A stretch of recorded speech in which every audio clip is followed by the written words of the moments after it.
We are entering the Badger Recreation Area. 7,354 acres that used to be the Badger Army Ammunition Plant and was decommissioned in the late 1990s and is now owned by the DNR, the Ho-Chunk Nation, and Dairy Forage Research Center. The land has been divided up. Right here we have a little plaque about all the farms that used to be here. The Army took it over for World War II, sometime in the early 40s. And all these farmers on this plaque here were bought out, not always willingly. They didn't want to have to leave their area.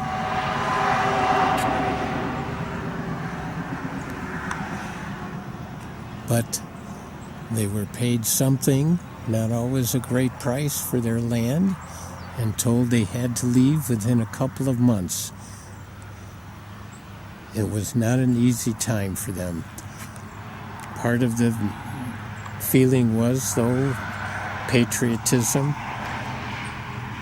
They knew that this land was important and what was going to go on here was important for America, but still it was their land, and they did not want to leave it. And now there's been some effort by the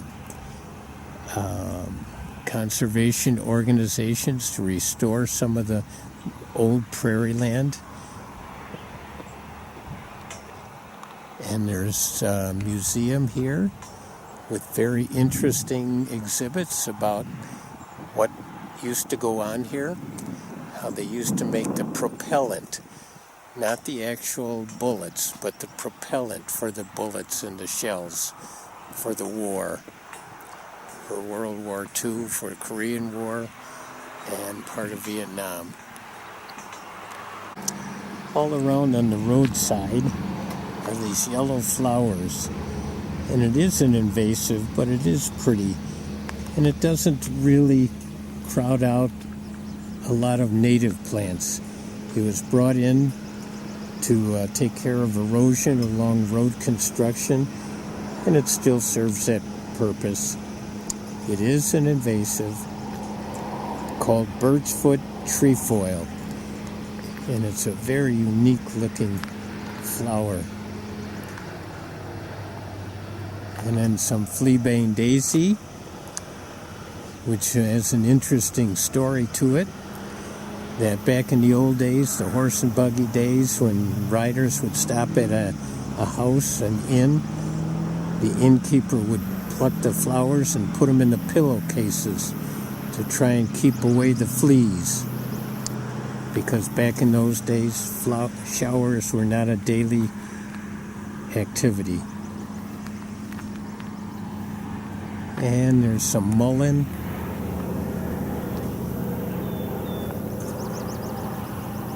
Great plant.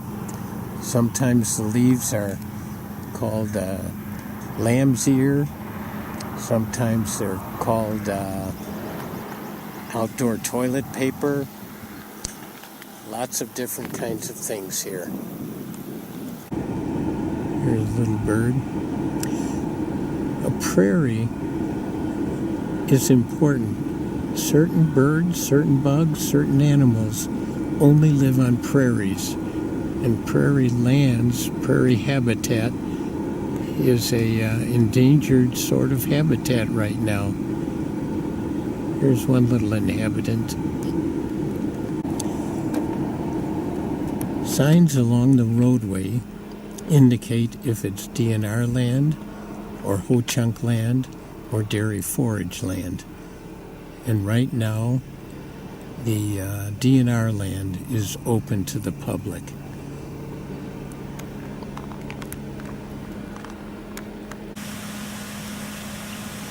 Red-winged blackbird, and This is a good view of the prairie area. To be a prairie, you don't have trees. Once you start getting trees, you may get a savanna.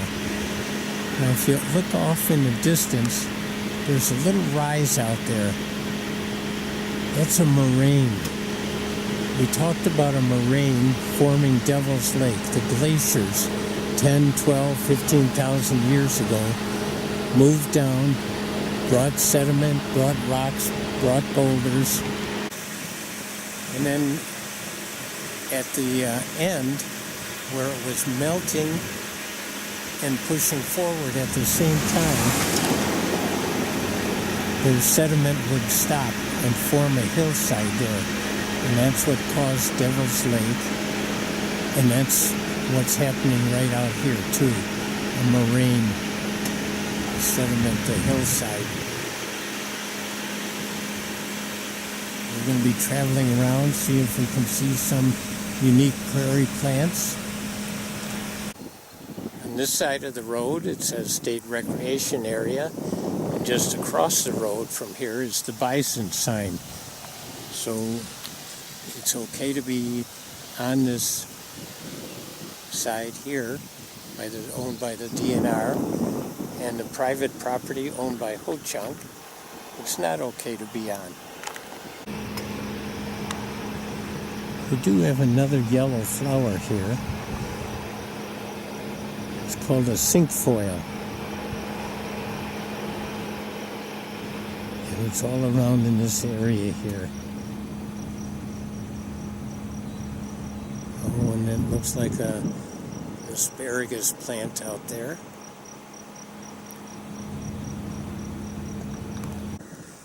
We have the bike trail here, the Great Sauk Bike Trail. And it's relatively new, goes through Badger. I think it comes from Sauk. Very nice, nicely paved. Eventually it goes to Devil's Lake. And hopefully someday to Reedsburg.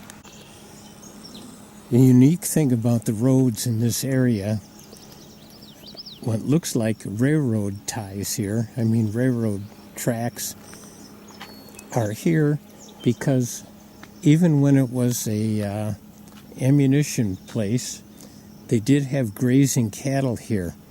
And these kinds of areas would keep the cattle from going across the roads here. And there must be a name for it, but I sure don't know it. It's heavily grown around here now. A lot of bushes, a lot of invasives. Here we have a prairie area that has experienced years of restoration. Many, many groups, including school groups over the years, have come here to pull out garlic mustard, autumn olive, buckthorn, all kinds of the invasives to try and get it back to its native state. But as you can see, the wild parsnip close by here is taking over. Let's see if we can get this butterfly in here. Oh, look at that. What a beauty. This Badgerland Recreation Area is open to the public for biking and driving and hiking. But again, you need to stay on the state recreation areas and have a good map. It's very difficult to get around in here with the no road signs. 250 miles of roads within here, and it's easy to get confused. Right out here next to us is Dairy Forage land. It's in crop, but the reason we stopped here is you can see the Baraboo Bluffs across the whole prairie. Oh, this is amazing. Like I said, 7,354 acres now. It used to be 10,000 originally. There's trees over here. But then there's cropland and prairie land, savanna land, bluffs. It's an amazing area to be restored. And hopefully one day those three agencies will work together to make this a great recreational area for biking and hiking and touring and learning about restoring prairies. All right, we were talking about restoring prairies and human intervention into restoring prairies. And then here's a parking lot. And look at how it is being restored to nature, by nature. Nobody's doing this. Nature is just restoring itself. Over years and years, the plants are growing up in cracks, widening the cracks. The ice is widening the cracks, and the more plants are growing out here. This is a great example of how powerful nature can be. Just amazing. Clovers, birdfoot trefoil, all the things we consider invasives, many of them, not all of them. But they're doing their job of restoring this parking lot to nature again. On the way back from Badger Recreation Area, we have McGilver's Woods.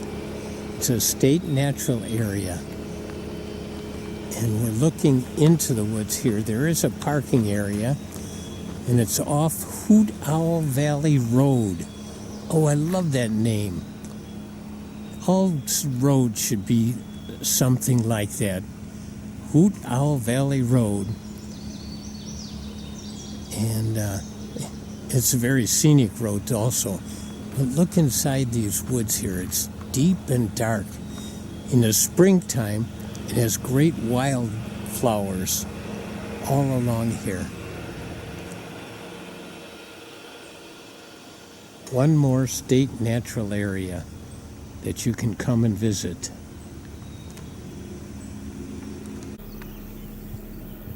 Still on the way home from Badger. Just couldn't resist this.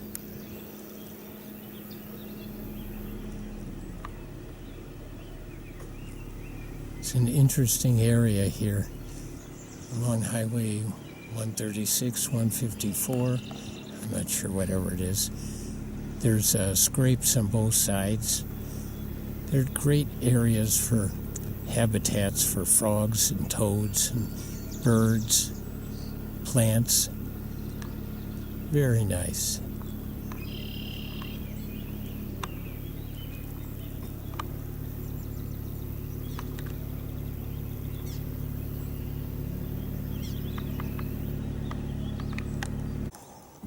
This is the third time I've been out. Mirror Lake, this end of the lake.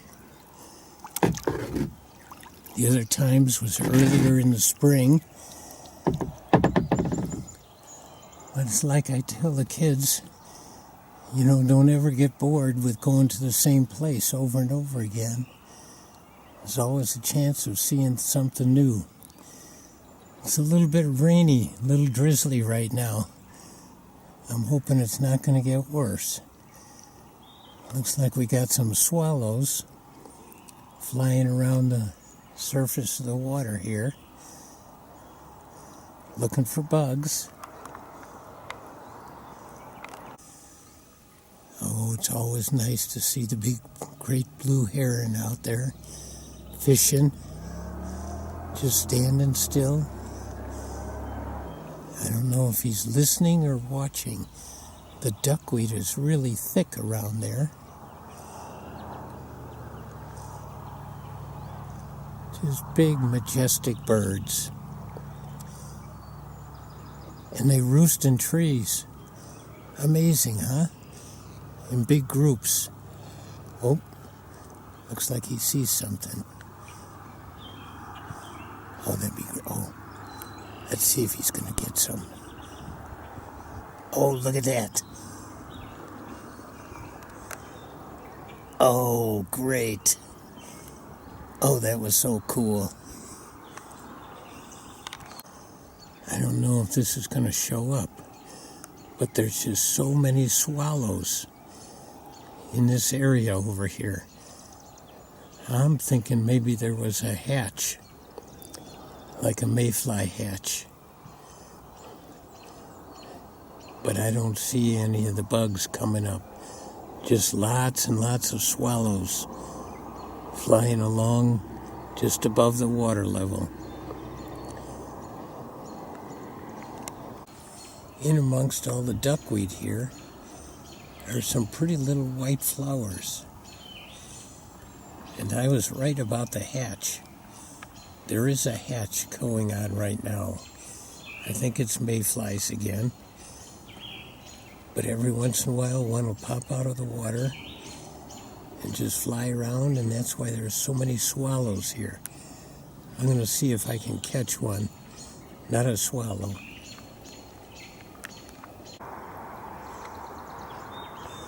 There's one of them, just hatched out of the water. Just kind of resting a few minutes before he takes off. Usually they only live 24 hours. They don't even have mouth parts. They don't eat. They just come out, mate, and die, or get eaten. They're great food.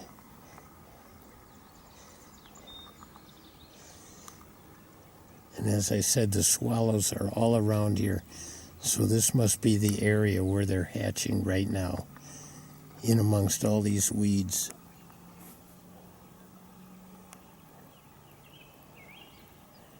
There are many hatches throughout the summer. It's said that there's a patch of wild rice at this end of the lake. And I'm thinking this might be it here, just beginning to come up. Harvesting restrictions are quite strict, and certain times of the years and only certain ways to do it. So it's kind of an interesting little element of this end of the lake. What an amazing marshy area. What a great habitat for water birds, for the fish, for amphibians, salamanders. This was all full of geese earlier in the spring, and crane nests. Geese and crane nests all around in here. And now it's quiet, except for the highway. And the current is quite strong. We just had a pretty good rain over the weekend and last night. So the current on, I think it's Dell Creek here, is quite strong. This is a great place to kayak. We've reached a bridge on Highway 23. And here's some of these swallow nests. We saw swallows off the bridge in Reedsburg down in the mud, getting mud for the nests like this. But wouldn't you love to see how they make it stick, the first ones, and how they actually do that? Oh, one just flew by. Bird nests are amazing, and these are some very amazing ones. They leave a nice opening, they get the mud, pack it all together, one mouthful at a time. Wow. We're on the other side of the bridge, and there's more nests here, and these are very active ones. I've been seeing swallows go in and out of these nests. They're all are down the center. They're not on the side of the bridge. Here, we'll just go over to the side over here. And as you can see, it's pretty much empty over here. No nests. Those birds are smart where they build their nests. Out in the middle.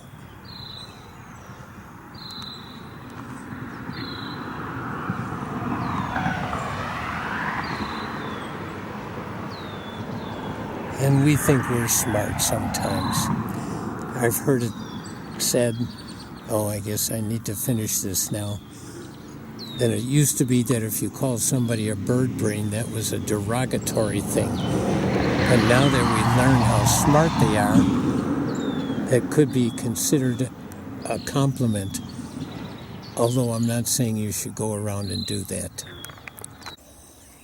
This duck has been behaving in a way that seems protective. She would fly and land and fly and land. Actually, it looks like a young one. And maybe not a duck, maybe a goose. Somebody was protecting this baby, flying and landing and making a ruckus to have me follow it and protect this little guy. These two are just hanging around the boat dock, kind of tucked in, getting out of the rain. They didn't seem too nervous about having people around.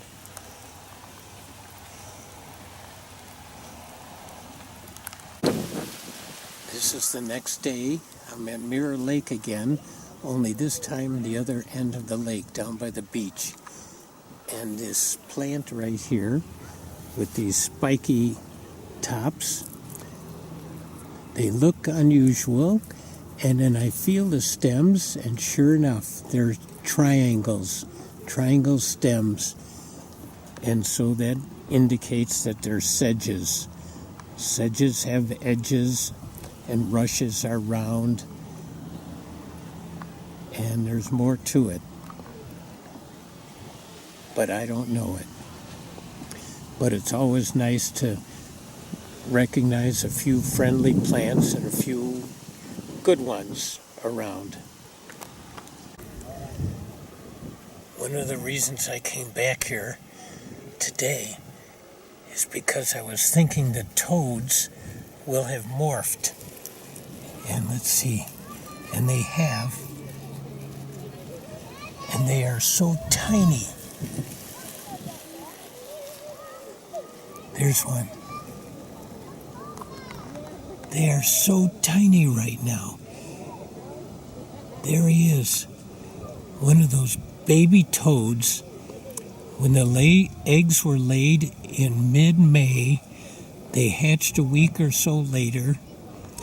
Then they grew until, I'm guessing this is maybe a day or two old here. Maybe 3 days. But they're all around in this area right now. And they're perfect size for little munchies for birds or other little critters. But hopefully enough of them will survive. Where'd he go? Oh, he's going under the leaves there. Enough of them will survive so that they can come back, lay eggs. Well, it'll take them a few years before they can do. Here's another one. They can live to be 35 years old. Isn't that amazing? And they start out this small. This is such a cool little place right here, where they hatch out, they come back every year. This guy's being nice and quiet here. Whoop, there he goes. He moved again. We'll see what else is around in this area right now. Little toads. There are still lots of tadpoles in the water. Some of them have their back legs. Some of them have front legs and back legs. Some of them no legs yet, but they're all close to be morphing out. Oh, this is such a cool spot right now. Landscape is often changing. We've got some heavy winds today. We've had some high rains, hefty rains on the weekend, and it looks like it has blown over this clump of trees here. So it's created a different environment, a little different habitat here. There's always the chance of finding something new. In amongst the little toad tadpoles was this big guy, probably a green frog or maybe a leopard frog tadpole. But you can see if you look close, he's got back legs too. He's changing. This is an amazing transition.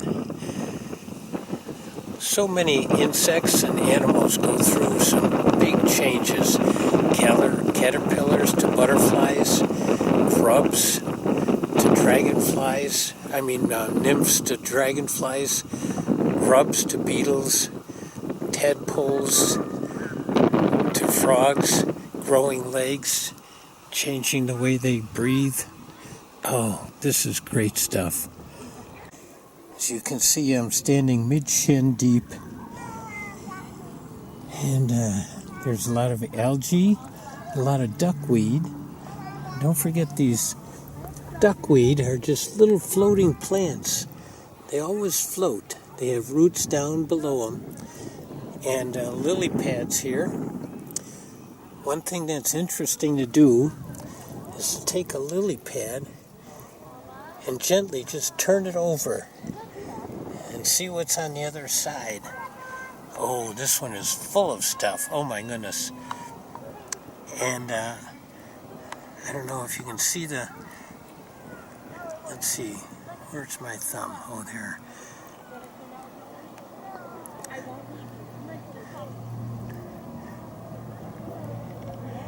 There. Right next to my thumb is some jelly-like stuff. And those are snail eggs, the gelatin-like things, little snail eggs. But these white things, I've never seen them before. And I don't know what they are. But then sometimes they're snails. Oh, looks like here's some kind of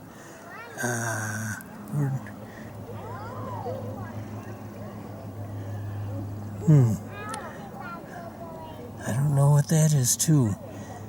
But you know, as educators, one of the things we want people to do is to become lifelong learners. And there's always things I'm finding that I don't know about. And some of them I'll look up, some of them I'll forget and just be amazed at.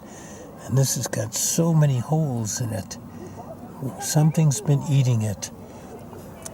And then there's put it back.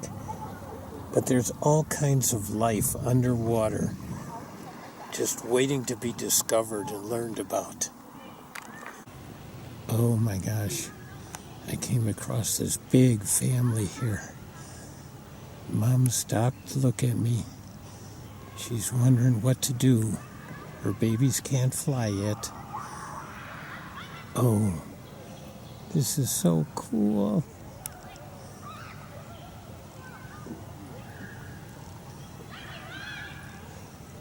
Oh, she's just walking away. Oh, look at that. They're saying, hey, we can fly, we can fly. Mama says, no, not yet. Oh, this is cute. Right here is a spot where the lily pads are bigger, quite mature. And we've got some of these lily flowers. Oh, they are pretty. And there's more out a little ways in the lake here. Let's see.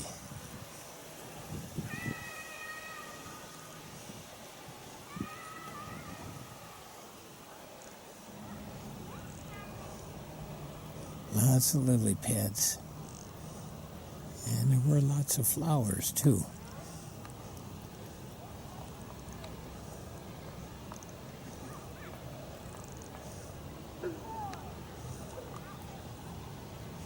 I just heard the croak of a green frog. Bump, bump. Lily pads are always kind of exciting for kids to find. There's some more of the flowers. Just a little while ago, we were at the edge of the water and we were touching plants that were triangular stemmed. Here, these plants are round. So our little rhyme, sedges have edges and rushes are round. They're growing in the water. They're coming out and they're completely round stems all the way up. Rushes. Just one more friend you can remember when you're going to a lake. The little tadpole we saw before makes me think of this little frog we're seeing right now. This looks like a very young green frog that makes that noise. Boom, boom. There's a couple of them here. Let's see if we can get this other one. He's around here somewhere. There he is. Right there. Yep. Just happened to find this while I'm walking in the water.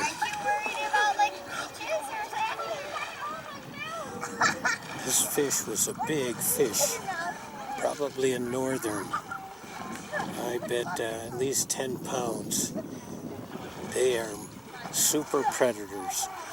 The snapping turtles and the northerns are the top predators here in the lake.